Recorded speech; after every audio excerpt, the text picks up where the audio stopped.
আমরা এসেছি ভদভয়ানা গ্রামে, কেশবপুর উপজেলা, যশোর জেলার কেশবপুর উপজেলা।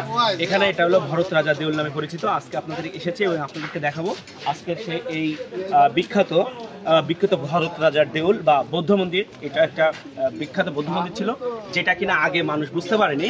পরবর্তীতে প্রত্নতত্ত্ব অধিদপ্তর 1920 এবং 22 সালের দিকে এটা খনন কার্য পরিচালনা করে।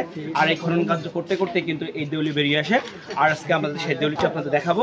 এটা কিন্তু এলাকার একটা বিখ্যাত জায়গা। নিয়ে যাচ্ছে আমাদের সেই ভরতভয়ানা গ্রামের যে ভরত রাজার ঢিবি বা ভরত রাজার দেউল নামে পরিচিত। আমরা কিন্তু আজকে আপনাদেরকে দেখাবো। এই জায়গাটা কিন্তু অনেক সুন্দর এবং এখানে একটা বট গাছ আছে। বট গাছটা দেখান। বট গাছটা কিন্তু অনেক সুন্দর একটা বট গাছ, অনেক পুরাতন। এবং এদিকে আসেন, আমরা দেখাবো যে এটা অনেক বড়। এটা কিন্তু অনেক 12 মিটারের মতো উঁচু 12 মিটার থেকে আরও বেশি উঁচু অনেকটা উঁচু ভরতভয়ানা। আজকে আপনাদেরকে দেখাবো। এই ভরতভয়ানা কিন্তু অনেক বড় উঁচু।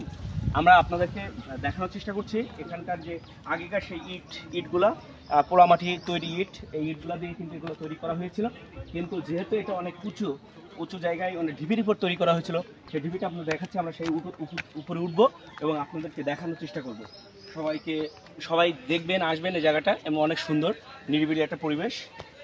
না দেখলে বুঝতে পারবেন আসলে জিনিসটা, আমাদের ঐতিহ্য, আমাদের প্রাকৃতিকগুলা এত সুন্দর। ভরতভয়ানা ঢিবির একদম ভরত রাজার যে দেউলির একেবারে উপরে টপ ফ্লোরে আছি আমরা। এটা কিন্তু চারিদিকে যে নৈসর্গিক সৌন্দর্য না দেখলে আসলে বোঝা যাবে না।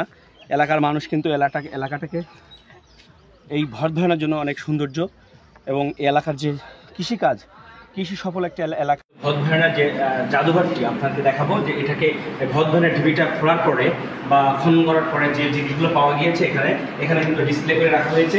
আমরা দেখতে পাচ্ছেন বিভিন্ন ধরনের পোড়ামাটির জিনিস, এবং এখানে কিন্তু অনেকগুলো যে মাটির খোপগুলো কিন্তু এখানে রাখা হয়েছে, যেগুলো আমরা খনন কার্য পরিচালনা করার সময় এই জিনিসগুলো কিন্তু বিভিন্নভাবে ভগ্নাবশেষ বা যেগুলো ছিল সেগুলো কিন্তু এখানে ডিসপ্লে করা হয়েছে মানুষের বোঝানোর সাথে।